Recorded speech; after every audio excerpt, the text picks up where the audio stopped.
Merci d'avoir choisi Canal Congo Télévision pour vous informer.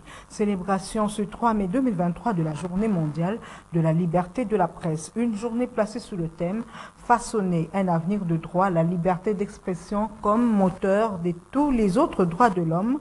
À cette occasion, le chef de l'État, Félix-Antoine Tshisekedi, sera face aux professionnels de la presse au fleuve Congo Hôtel. Nous y reviendrons.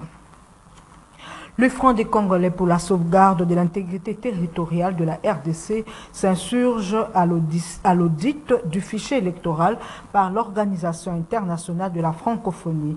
Ainsi, pour obtenir gain de cause, cette structure a procédé ce mardi 2 mai au lancement d'une pétition contre l'audit du fichier électoral par l'Organisation internationale de la francophonie, OIF. Le point avec Fiston Galé et Niwa Pezo.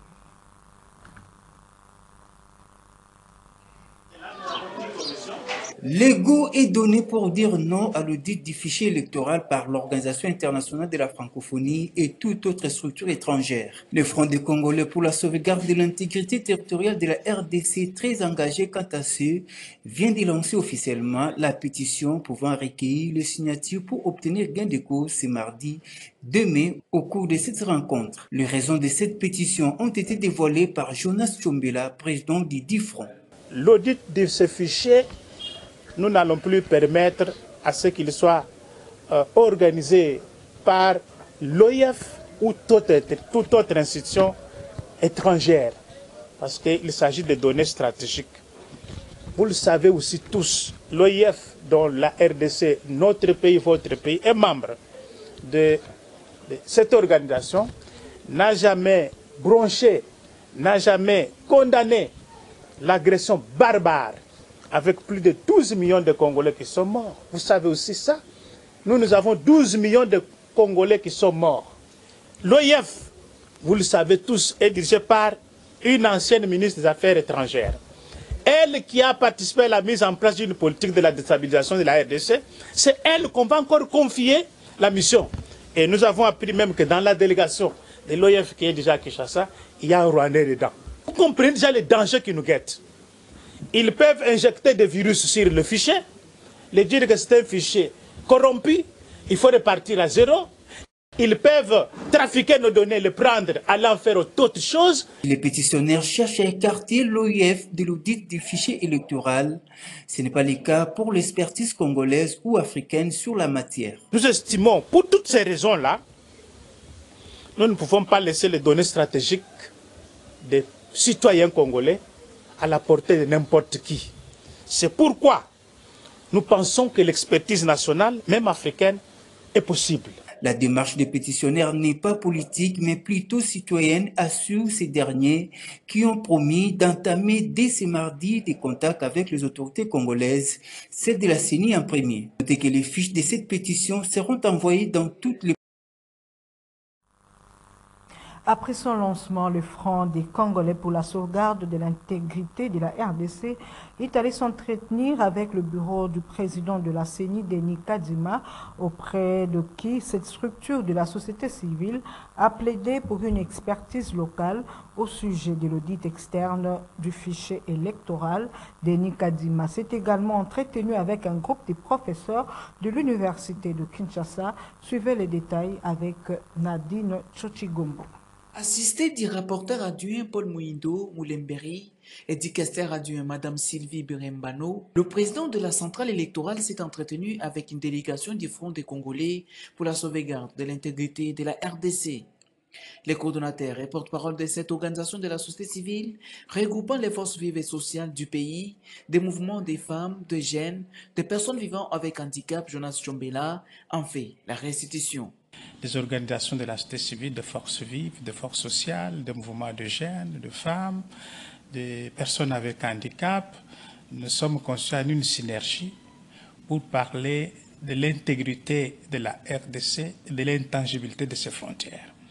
Parmi les problèmes qui nous préoccupent actuellement, qui ont fait l'objet de l'audience qui nous a été accordée par le président de la CENI, nous avons entendu que la CENI a fait appel à l'Organisation internationale de la francophonie pour auditer les fichiers électoraux, ce qui est une marche normale, mais qui rencontre les difficultés dans l'opinion congolaise au regard de l'attitude de cette organisation. Notre pays a été agressé.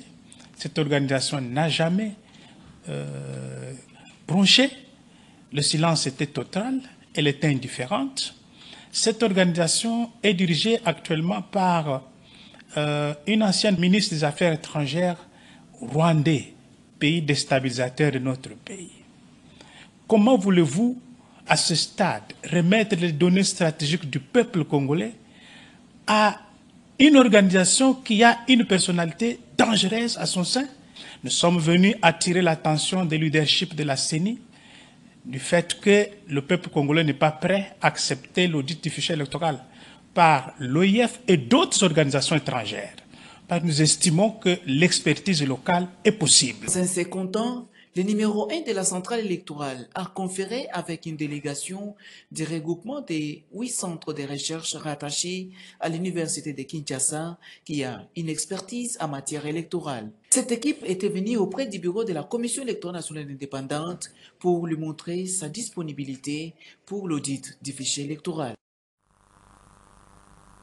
Le secrétaire général des Nations Unies, Antonio Guterres, participe ce 3 mai à Bujumbura, au Burundi, à la 11e réunion de haut niveau du mécanisme régional de surveillance de l'accord cadre pour la paix, la sécurité et la coopération pour la République démocratique du Congo et la région. Il s'agira en effet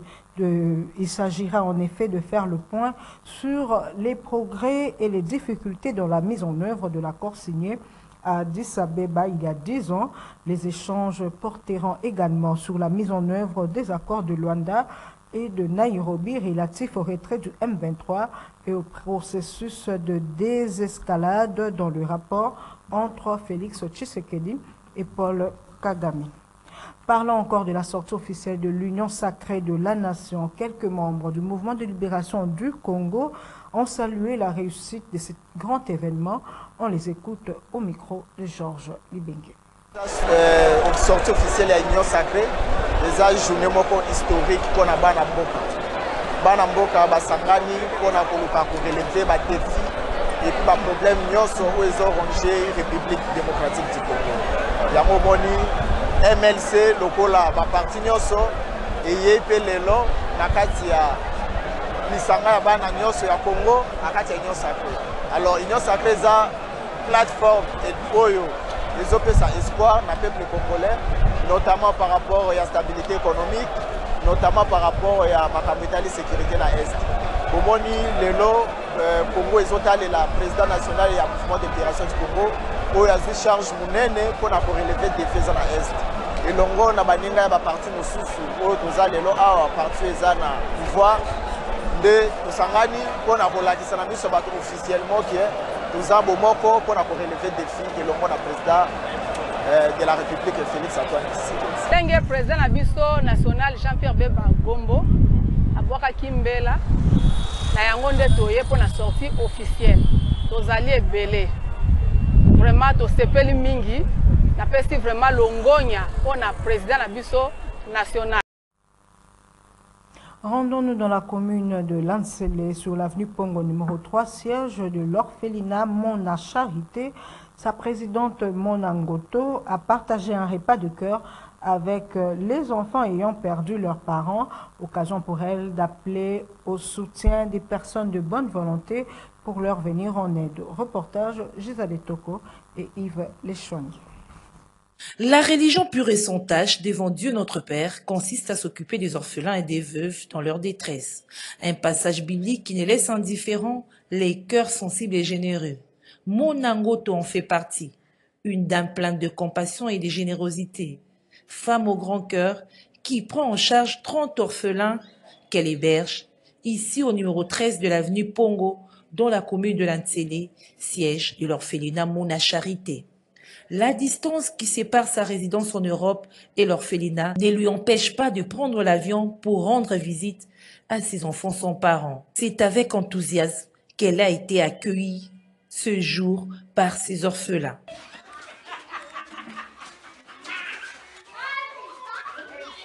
La joie était visible. En bonne mère, Monangoto leur a apporté de vivre et non-vivre. Le petit là. Ensemble, avec ses orphelins, il a partagé un repas. Pour leur bien-être, ces orphelins ont besoin de tout. Scolarité, alimentation, soins médicaux. Occasion pour Monangoto de lancer un message aux personnes de bonne volonté afin de soutenir cette œuvre, l'orphelinat Mona Charité. Donc, comme j'ai toujours dit, en tout cas, ma lutte, c'est pour sauver ces enfants, qu'ils puissent avoir une bonne destinée, que ces enfants puissent étudier, avoir une bonne formation et vaincre le banditisme, la prostitution. C'est ça mon combat. Donc, me voici encore aujourd'hui, ici, comme d'habitude, pour venir partager un repas avec mes frères et sœurs, parce que j'ai toujours dit, c'est ma famille ici. Donc voilà, c'est pour ça que je suis là aujourd'hui. Les gens de bonne foi, je lance encore un appel une fois de plus pour toute personne qui a de bonne foi, comme moi par exemple aussi, qui peut venir ici. C'est sur l'avenue Mpongo numéro 13, sur la commune de Ntsele.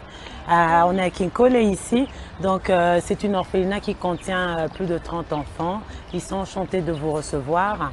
Tout le monde est là, les enfants sont là, ils sont, comme vous le voyez, ils sont en bonne santé. Ils vous attendent. Puis je fais appel à toutes les autorités du Congo. Voici cette orphelinat. Votre fille du pays qui est là, qui est en train de soutenir pour l'instant toute seule, on peut toujours dire que c'est pas facile aussi. Hein. C'était un véritable moment de réjouissance.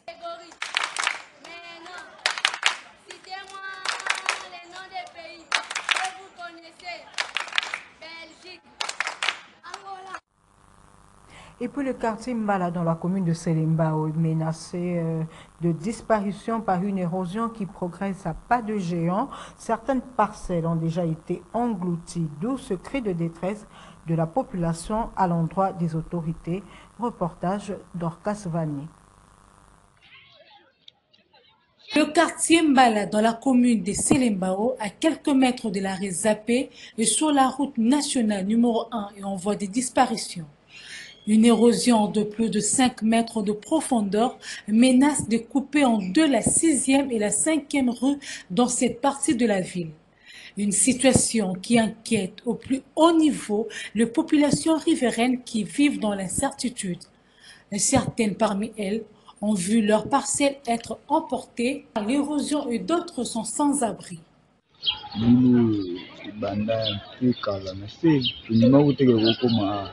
Tuluba bosala bobozongisa bilongo za mboka tala kulika mboma babeta bisoka malembe mbule betaka mikolo epusanaka epusana nkemkiku eyosi ya chauffeur ekomekuna tomasi na prince toloba boye tozongisa boye basinde biso basoda babeti biso bomasasi banini batumisi baza na quartier or toreklame bien ya quartier na biso pense que bongo bando biloko toasala problème obo tosala eloko mobo na quartier ke mabe si tofanda kofanda ofia mesure bayotinda biso bato moko basala mosala ma bakende ntola banda babandaki donc basaka likolo kuna moko bavisionne mosusu babiloko yango ezosala te neti libulu so basala efort te koyebima ti france esa badeka bato batapa na lopango kote ebanda kala na se kondima ute kasi ekoma ama lelo ekomi te a